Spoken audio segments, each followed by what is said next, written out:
Bonsoir à tous. À la une de ce journal, des députés et sénateurs SDF boycottent la rentrée parlementaire de novembre 2017, un signe de protestation contre ce qu'ils qualifient d'impuissance et d'incapacité du Parlement à ouvrir un dialogue sur la crise anglophone et la forme de l'État. En réponse à ce boycott du SDF, le président de l'Assemblée nationale a martelé dans son discours d'ouverture que le Cameroun est un État unitaire et décentralisé, un et indivisible, dans un contexte de radicalisation des prises de position. Un dialogue politique inclusif est-il encore possible au Cameroun? Vous écouterez dans ce dossier du 20h des voix des Camerounais ordinaires interpeller les parlementaires sur le rôle clé dans la résolution des crises de grande envergure au Cameroun. Sur le front de guerre contre le terrorisme, les populations vivent une autre terreur, celle des enlèvements des membres de leur famille, des agressions mortelles dans le septentrion, mais aussi le spectre d'une famine qui menace les populations du septentrion. On en parle dans ce journal.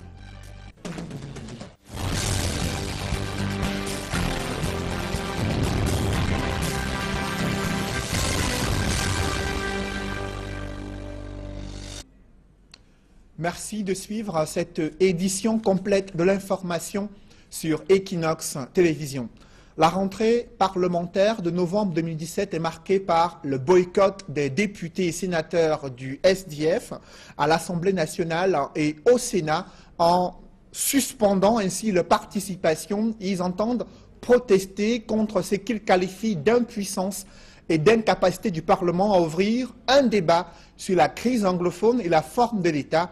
D'ailleurs, cette question, cette préoccupation liée à la crise anglophone n'a été évoquée qu'à la fin du discours d'ouverture du président de l'Assemblée nationale. Kavaye Djibril a répété une fois de plus les prises de position de l'exécutif sur la crise anglophone, à savoir le Cameroun est un État unitaire et décentralisé, un et indivisible. Reportage Joël Essengé et Guy Zogo. L'ouverture de la session parlementaire de novembre à l'Assemblée nationale offrait avant tout deux temps forts, le boycott du Social Democratic Front et la présence du directeur du cabinet civil de la présidence de la République, Martin Bellinga-Eboutou, dans le box du gouvernement. Plus classique, le discours d'ouverture du président de l'Assemblée nationale a rappelé la nécessité de se conformer aux principes budgétaires pour le budget 2018.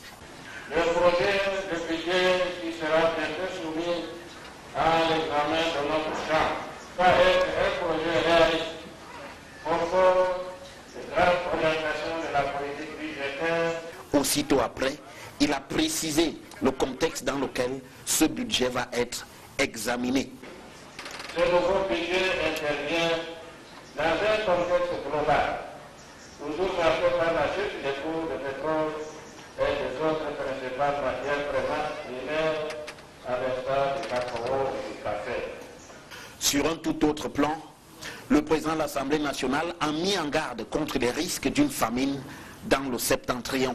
Le spectre d'une sévère famine plane actuellement sur la partie septentrionale du Cameroun du fait de la faible pluviométrie et des activités champêtres perpétuées, hélas, par l'insécurité provoquée par la rébellion Boko Haram.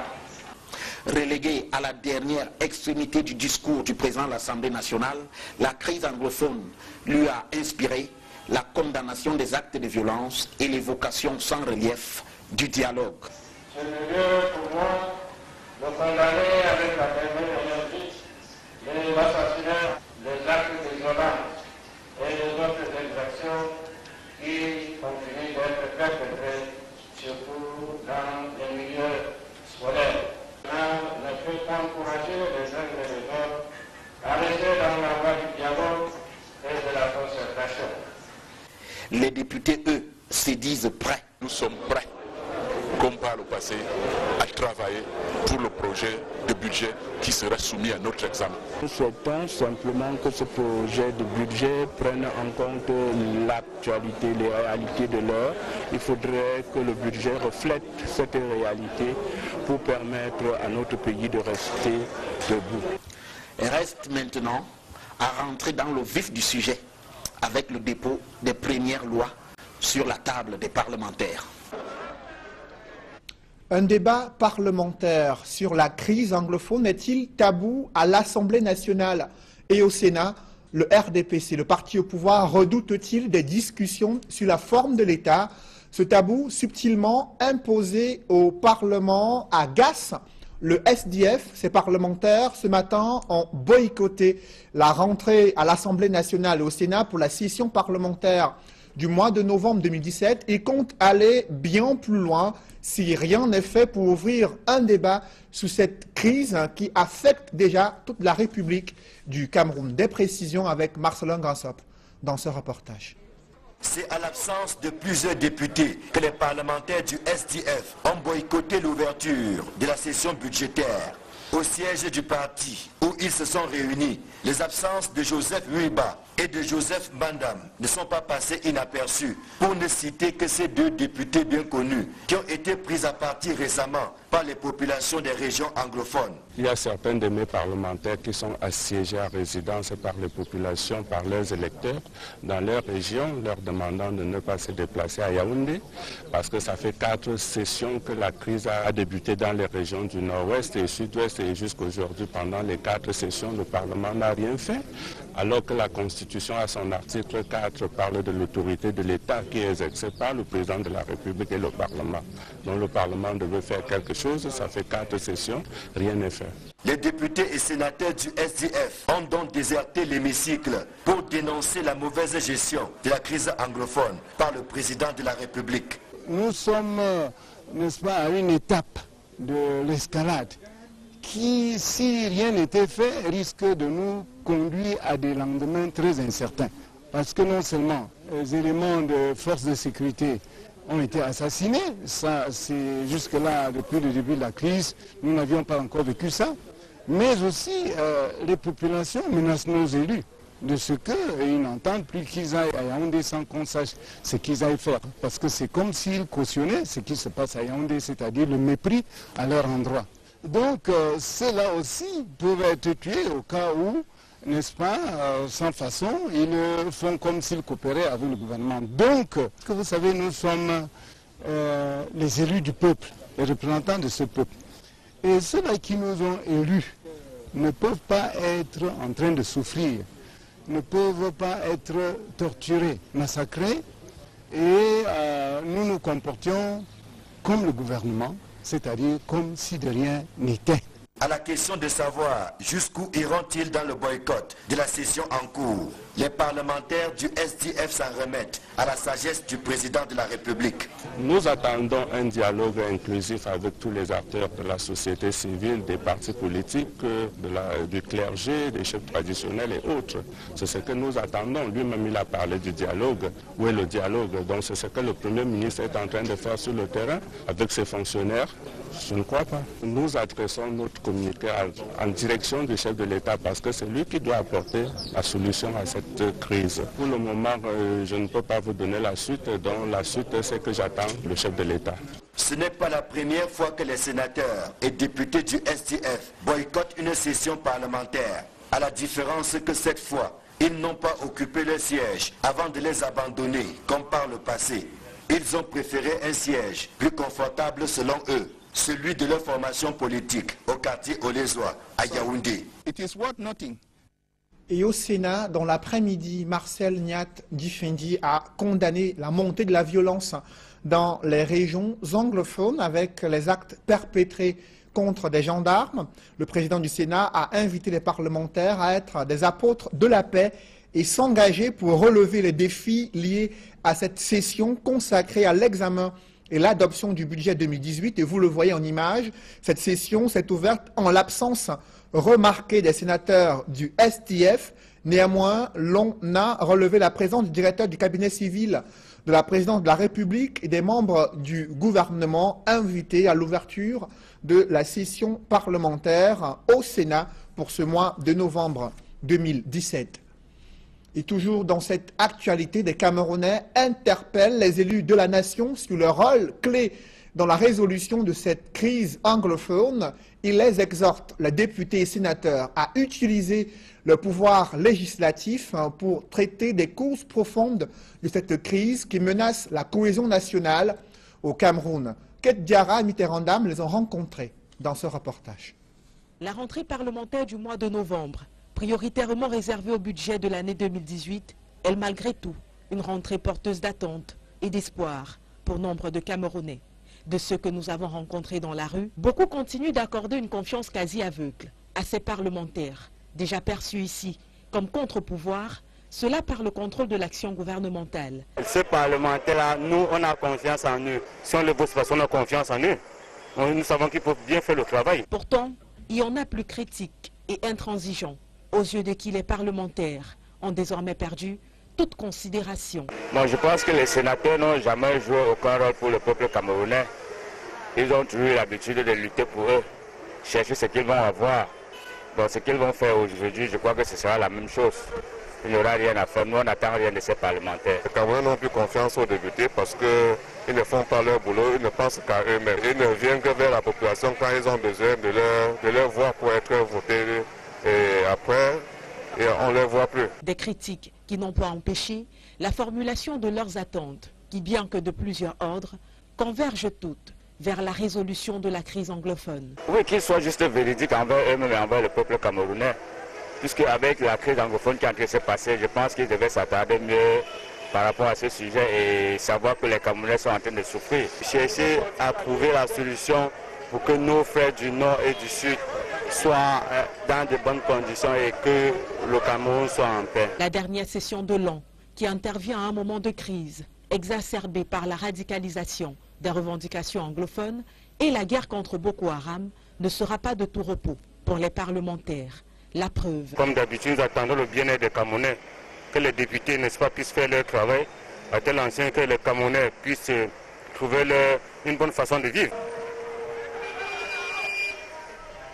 Au regard de l'enlisement de la crise anglophone et la radicalisation des prises de position, un dialogue politique inclusif est-il encore possible au Cameroun? Après le bilan mitigé de la tripartite de 1991, l'opposition a-t-elle encore les moyens de contraindre le régime de Yaoundé à ouvrir ce dialogue tant attendu? Nous en parlerons en deuxième partie de ce journal avec le vice-président national de l'Union démocratique du Cameroun, Cyril Sambaka, l'invité du 20h. Dans le reste de l'actualité, il joue un rôle déterminant sur le front de guerre contre le terrorisme. Il s'agit du bataillon des troupes aéroportées qui déploie ses paracommandos au combat par des voies et des moyens aériens et durant des exercices de grande envergure au centre d'instruction de Koutaba, nos reporters ont été entraînés au cœur des grandes manœuvres visant au largage de ces paracommandos. Un reportage réalisé en haute altitude avec Mama Soufor, Dalafiana et Jean-Paul Chouniat. Sur la base de Koutaba, les éléments du bataillon des troupes aéroportées passent le clair de leur temps à l'entraînement physique et à la simulation des manœuvres tactiques terrestres et aériennes. Des moyens d'action qui garantissent à ce corps d'élite la capacité unique de frapper en zone de conflit les centres de gravité de l'adversaire en franchissant des obstacles de distance, les terrains hostiles et l'ennemi. Formant un des 4 corps de la brigade d'intervention rapide, instrument incontournable de projection de force et de puissance par la maîtrise des opérations aéroportées. Le saut en parachute, c'est la raison d'être du BETAP. Tout bleu dans le corps fait ses premiers pas de parachutiste sur ses agrès.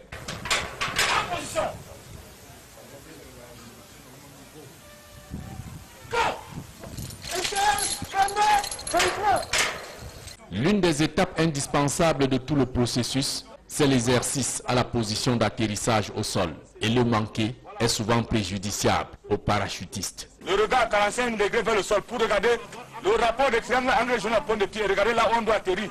Si vous n'avez pas fait le rapport de triangle angle jaune à point de pied, vous n'avez pas fait la bonne position d'atterrissage. Est-ce que c'est compris?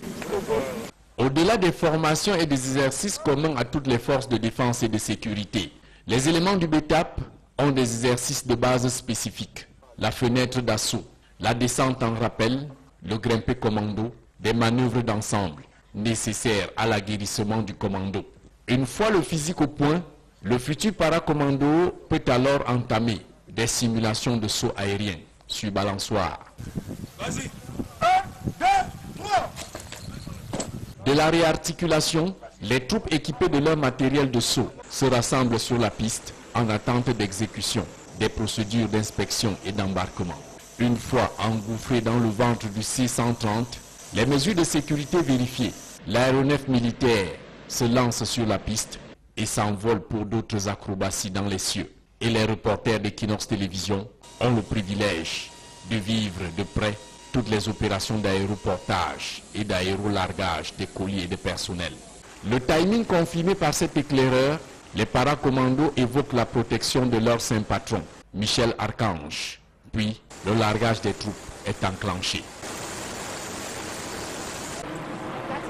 Vu du sol, l'avion vomit des commandos en chute libre à 3500 mètres d'altitude. Un exercice, plus du tout la chasse gardée des seuls hommes. Quand tu ne suis pas les consignes, tu as les impacts au sol. Donc pour mieux sauter, pour mieux atterrir, il faut juste suivre les consignes, comme par exemple prendre la bonne position d'atterrissage, serrer les pieds et tu atterris sans problème. Dans cette descente vers la terre, l'adjudant Gouchoube, 10 ans d'expérience, se pose sans rouler au sol. La seule difficulté que j'avais, c'est que j'étais contre le vent. Et quand vous êtes contre le vent, vous ne vous avancez pas rapidement. Et dans la zone de balisage sécurisée, l'équipe médicale est sur le qui-vive, prête à intervenir en cas de moindre pépin. Les pathologies que nous rencontrons plus au cours de cette activité, c'est les fractures. Et le rôle de l'équipe médicale ici consiste à rassurer le malade, à l'embarquer et à l'amener au centre médical pour une meilleure prise en charge. De sa devise « Audace, efficacité, témérité dans les opérations de raid », entendez recherche, assistance, intervention et dissuasion. Le bataillon des troupes aéroportées de Koutaba, fort de son savoir-faire et son expérience, est régulièrement sollicité dans des crises sur le continent. Bar El Ghazal en 2007, Kwanza Angola en 2008, la MISCA et la MINUSCA en Centrafrique, Émergence 4 et la force multinationale mixte dans la lutte contre Boko Haram. Les hommes du commandant Eli Romance Mezuenzo n'en finissent pas de surprendre par leur faculté à se métamorphoser et s'adapter rapidement aux nouvelles situations qu'impose l'ennemi. Un grand reportage réalisé au centre d'instruction de Koutaba. Très peu de Camerounais connaissent le parc national de Campo, situé le long de la frontière avec la Guinée équatoriale. Cette réserve d'espèces animales se trouve dans une commune qui est à 80 km de Kribi. Cependant, les populations doivent parcourir cette route durant plus de 4 heures. La faute à une infrastructure routière déjà impraticable et qui s'est coupée en deux. Du coup, touristes, agriculteurs, forestiers, broient du noir. Reportage Roger Takala, Farel Bounia et Julienne Berthébissaï. La marche à pied est devenue un exercice favori pour les populations de Campo à cause du mauvais état des routes. L'état de la route, on ne peut même pas. Pour ça, on ne peut même rien dire. Le gouvernement vient ici tous les jours. Il voit l'état de la route. La route est mauvaise. Les cotisations, on est incapable de cotiser parce que la route est mauvaise. On va cotiser comment? Faute de voitures, parce que parsemé de bourbiers, l'arrondissement de Campo est coupé en deux. Impossible de joindre la ville de Kribi, chef-lieu du département de l'Océan, situé à 75 km en voiture. En saison de pluie, comme c'est le cas actuellement, le coût de transport connaît une augmentation qui met en mal les voyageurs. C'est très dur pour arriver, parce que je suis un homme de Kola, de Yaoundé. Même surtout pour arriver à Kribi, un grand problème. Et pour amener les choses pour venir planter ici, là, comme les rejets et tout ça, ça devient dur que je fais le transport là. Pendant la saison, si c'était la saison, on payait 3 000. Mais actuellement, 5 000 francs. Pour aller à Kribi, il faut payer 5 000, parfois 10 000. En plus du mauvais état de la route, l'absence de l'énergie électrique a un impact sur les activités économiques. Moi, je suis restauratrice. Donc, à mon niveau, quand il n'y a pas la lumière, rien ne marche. Donc quand on a de poissons, on n'a pas de lumière, il n'y a pas moyen de les conserver. La SONEL nous menace trop ici. J'ai dit que les élites de Campo doivent mettre fin à ça. On souffre pour les congélateurs et qu'on paye l'énergie. Chaque mois, on paye. Mais les choses se gâtent dans les boutiques.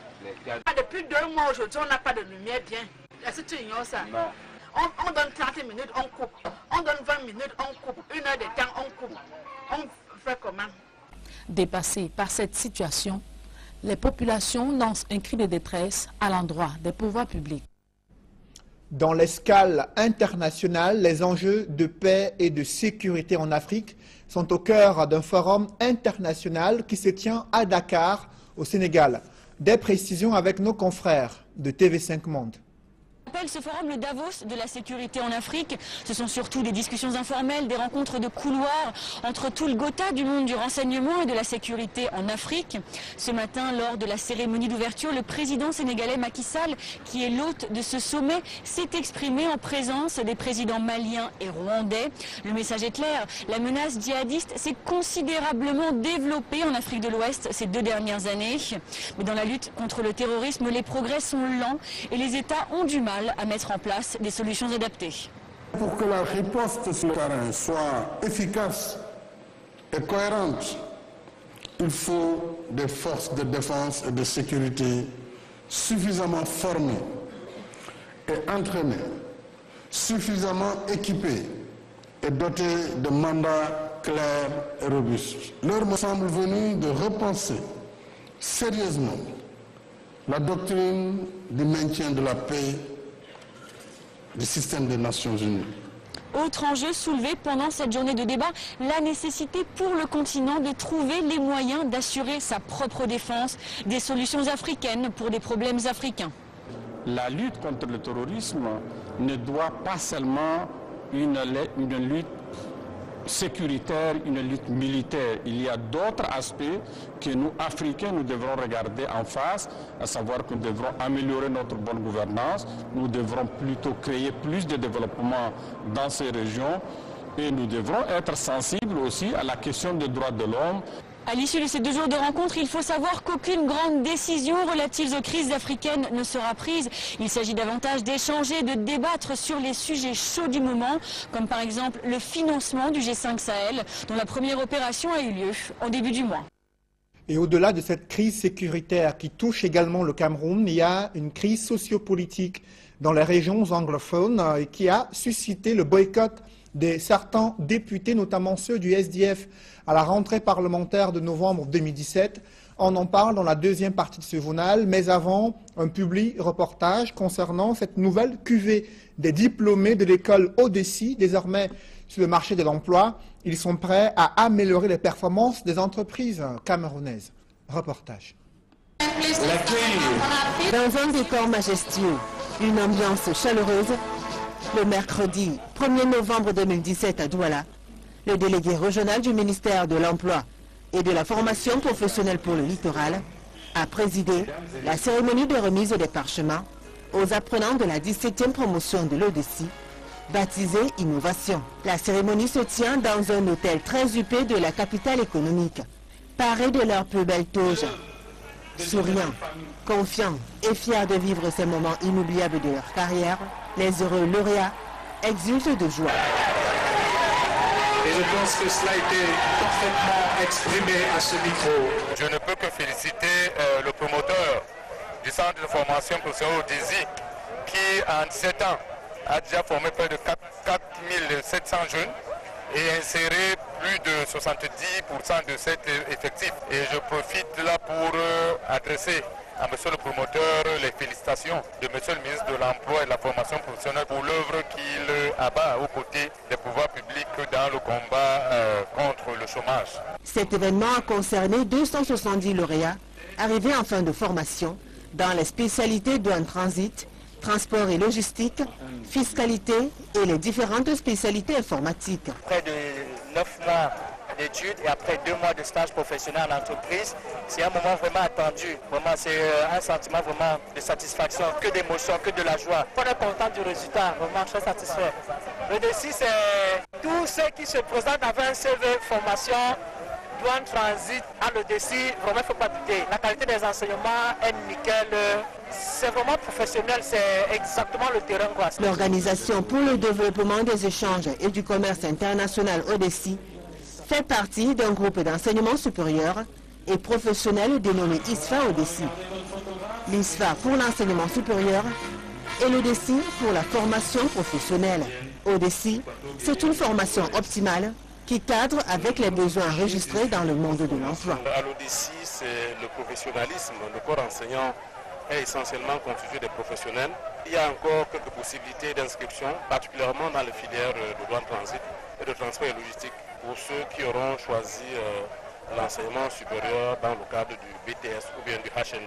Et nous avons des effectifs mesurés qui permettent que nous puissions assurer un suivi individualisé de chaque étudiant. Et comme je le disais tantôt, nous formons pour que les apprenants soient opérationnels, pour qu'ils soient directement capables de s'insérer dans le milieu professionnel. Les inscriptions se poursuivent dans les 2 campus du groupe, situés à Akwa à Douala. Odessi, formé pour un métier, formé pour un emploi. Dans une poussière de seconde, la deuxième partie de ce journal.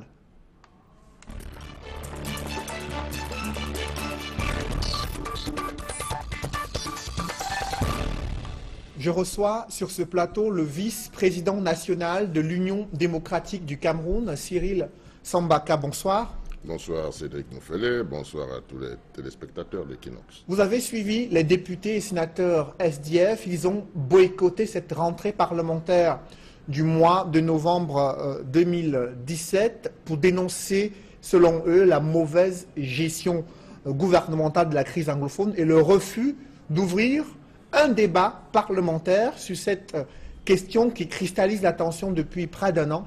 Que pensez-vous de cette stratégie du SDF ? Je dois dire qu'il faut distinguer les objectifs, le constat que tous les Camerounais font, c'est le même constat que les députés du SDF font. À la seule différence qu'il y en a qui sont dans le nord-ouest et qui ont été pratiquement kidnappés par les populations. Donc je pense que si nous avons les mêmes analyses de la situation du Cameroun, on peut avoir des méthodes pour arriver aux objectifs qui peuvent différer. Le SDF a choisi de boycotter. Je pense que c'est dans leur droit. Et si ça peut contribuer à ce que quelque chose avance, ce serait très bien. Et vous savez qu'une Assemblée nationale ne doit pas rester complètement vide. L'UDC s'est toujours inscrit dans le dialogue. Le dialogue, on va jusqu'au bout. Parce que nous avons constaté qu'effectivement, l'Assemblée nationale du Cameroun est majoritairement RDPC. Et tout est bloqué. Que ce soit SDF, UDC, chaque fois qu'on veut débattre d'un sujet, on veut qu'il soit à l'ordre du jour, on l'évacue. Donc, en réalité, nous sommes face à une crise qui intéresse tout le Cameroun, et notamment ces députés. Les députés ont été élus par les populations. Ils sont supposés être indépendants. Mais on ne comprend pas que le parti au pouvoir, que les députés du RDPC ne puissent pas un seul instant penser peuple. Parce qu'ils sont soumis au dictat de l'exécutif. C'est ça la réalité. Ce dictat de l'exécutif dont vous faites mention est au-dessus des préoccupations des populations qui sont posées par des députés de l'opposition. Le SDF qui, dans une sortie aujourd'hui, estime qu'il y a comme un tabou sur cette question relative à la crise anglophone. Est-ce que, pour vous, le parti au pouvoir redoute notamment des discussions sur la forme de l'État qui pourraient surgir durant un tel débat? Le parti au pouvoir ne peut pas ne pas organiser cette assise. Voyez-vous, quand on parle de la tripartite, les villes mortes avaient duré 6 à 7 mois. Et il y a eu cette réunion tripartite, d'où est sorti quelque chose de fondamental. Notre constitution, on s'en est inspiré, on n'a pas fait exactement ce qu'il fallait faire, mais on s'est inspiré de cela. Maintenant, la question fondamentale qu'on doit se poser, si nous sommes tous Camerounais, Est-ce que nous avons le droit de séparer nos frères anglophones? Parce que si c'est tout le Cameroun qui revendiquait, je pense que le dialogue aurait déjà eu lieu. Mais étant entendu que on diabolise par-ci, on diabolise par-là, il y a des gens qui ne perçoivent pas, effectivement, qu'il y a un problème de fond, il y a un problème de gouvernance qui a provoqué toute cette radicalisation. Il y a eu le non-respect de certaines résolutions de la tripartite qui nous ont rattrapés aujourd'hui. Et il n'y a pas de confrontation qui puisse se terminer sans qu'on ne soit autour d'une table. Il faut faire l'économie des morts. Il faut faire l'économie des morts. Il faut se mettre autour d'une table et discuter. Mais le président de l'Assemblée nationale, ce matin, lors de son discours d'ouverture, estime que les missions qui ont été envoyées dans le nord-ouest et le sud-ouest, conduites par le Premier ministre, sont des signes qui illustrent la volonté du chef de l'État à trouver des solutions à cette crise anglophone. Les solutions ne se trouvent pas par les fonctionnaires. Les fonctionnaires ne sont pas habilités à trouver les solutions à des crises comme celle-là. Ce sont des crises qui demandent un dialogue inclusif. On a un exemple, c'est d'ailleurs la raison principale. L'une des raisons pour lesquelles on a encore fêté cet anniversaire de la tripartite, qui était une victoire de la paix. Nous avons revisité cela, nous avons vu comment les choses se sont passées, nous avons vu ce qu'on a pu obtenir, et nous avons compris que seul le dialogue autour d'une table peut nous définir là où on va. Vous avez bien constaté que depuis que les sessions parlementaires se font, on ne pose pas, les députés ne discutent pas des vrais problèmes du Cameroun. Il y a une crise anglophone, ils n'en parlent pas. Or, c'est eux les élus du peuple. Ça pose un problème. Qu'est-ce qui explique, selon vous, cette attitude du pouvoir législatif face à de graves crises que traverse le Cameroun, en l'occurrence, cette crise anglophone? Oui, la raison est simple. C'est que l'exécutif a en majeure partie mis à cette assemblée des députés. C'est-à-dire qu'ils ont utilisé les moyens de l'État, la corruption et autres, pour les faire élire. Ils ne sont même pas connus de leur population. Ce qui pose donc un problème, ils ne peuvent pas aller intervenir, et ils sont les plus nombreux à l'Assemblée nationale. Ça pose donc le problème du code électoral. Ça pose une série de problèmes. Vous comprenez que ce n'est pas les fonctionnaires qui vont aller décrisper et régler ces problèmes. Il y a des problèmes sous-jacents, il y a d'autres problèmes en amont et en aval qu'il faut pouvoir régler. Nous vivons un cycle. C'est un cycle qui se termine. Il faut que les Camerounais se mettent autour d'une table pour penser le Cameroun, pour penser le développement du Cameroun. Il y a des mécanismes qui devaient être mis en place depuis 26 ans. Comme la décentralisation, rien n'a été fait. Il y a plusieurs institutions qui devaient être mises en place. On n'a rien fait. On nous a donné des sénateurs nommés. On nous a fait voter les sénateurs sans qu'il y ait les régions. Il y a tout cela qu'il faut revisiter. Et si nous sommes dans cette situation, ne voyons pas ce qui se passe seulement dans ces zones-là. Posons-nous la question de savoir quels sont les manquements de l'État qui ont entraîné cela.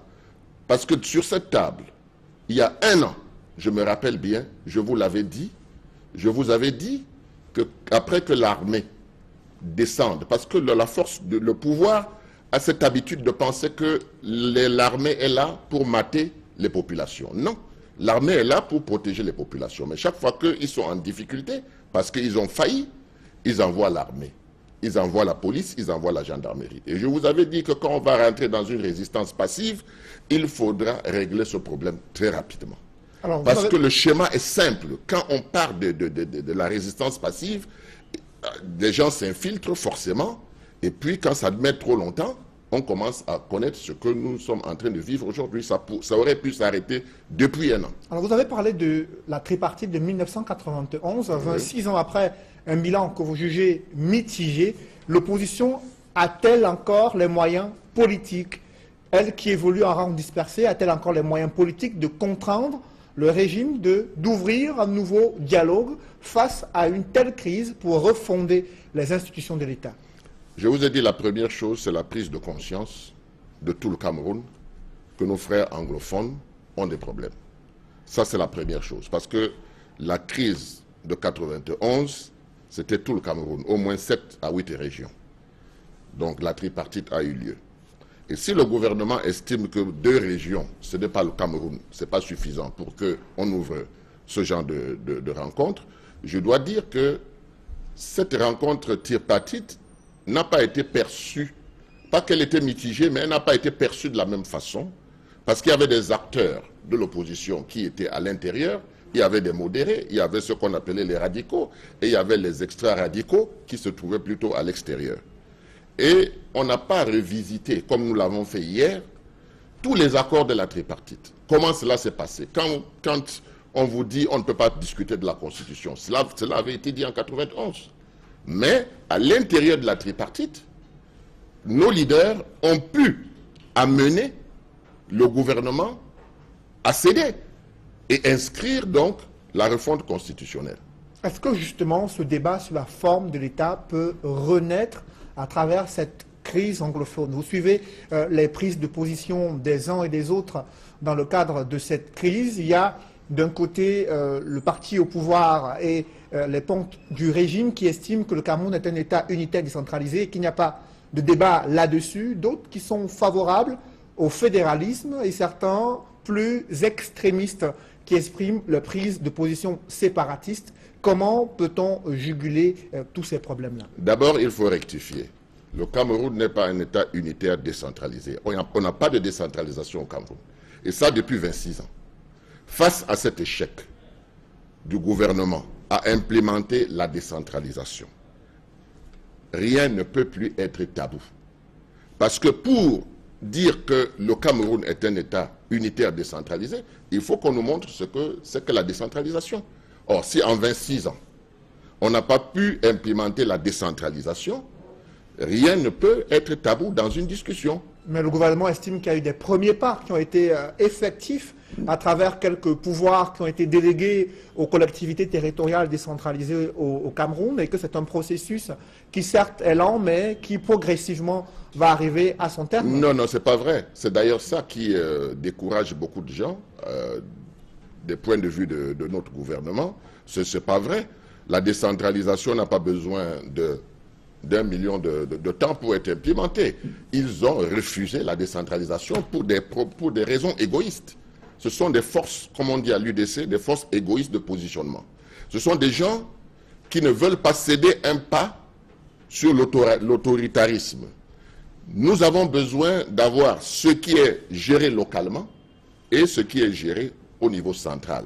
Malheureusement, ce n'est pas fait. Vous pensez que quand on fait 1% de décentralisation, quand d'autres pays sont à 20, 30%, et que ça marche, on ne peut pas parler de décentralisation. Eux-mêmes ont reconnu, après, que la décentralisation doit être accélérée. Mais est-ce que vous vous rendez compte, Cédric? 26 ans. Des enfants qui sont nés à cette époque-là, ils ont 26 ans aujourd'hui. Il n'y a pas de décentralisation. Vous pensez qu'il y aura ça le siècle prochain? Il y aura ça quand? Puisqu'on le met méthodiquement, petit à petit. C'est ce qu'ils disent. Nous sommes déjà à 1%. Et ça résout quel problème local? Ça ne résout rien au niveau local. Donc le fond du problème, c'est que le gouvernement est incapable d'appliquer ses propres lois, sa constitution.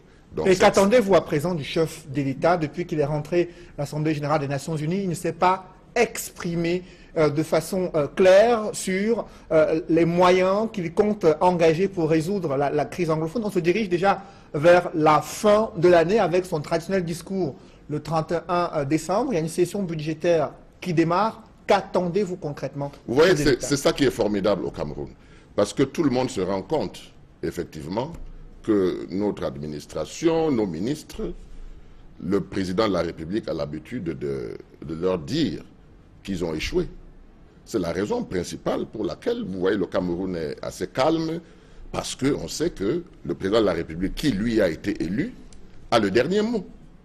Donc nous espérons, nous pensons que quand il aura pris connaissance, et c'est quelque chose d'urgent, quand il aura pris connaissance de l'échec des différentes tentatives de ses envoyés, il prendra ses responsabilités. On l'a déjà fait une fois, je ne vois pas pourquoi on ne le ferait pas 2 fois. Parce qu'il n'y a pas d'autre solution. En 91, il n'y avait pas d'autre solution que la tripartite. On avait des villes mortes 7 mois. Et les gens commençaient à se fatiguer. Donc, quand nous sommes arrivés à ces accords de la tripartite, des choses ont été mises sur pied, la paix est revenue. Maintenant, ils ont commencé donc à démonter les accords de la tripartite. Pourquoi? Parce que, précisément, à l'intérieur même de l'opposition, et notamment les organes de presse, n'avaient pas bien compris le bien fondé de cette tripartite, et ça a créé un boulevard au gouvernement pour commencer donc à torpiller ces accords de la tripartite sans que les gens ne se mobilisent pour dire voici ce que nous avons signé ensemble, on doit le respecter.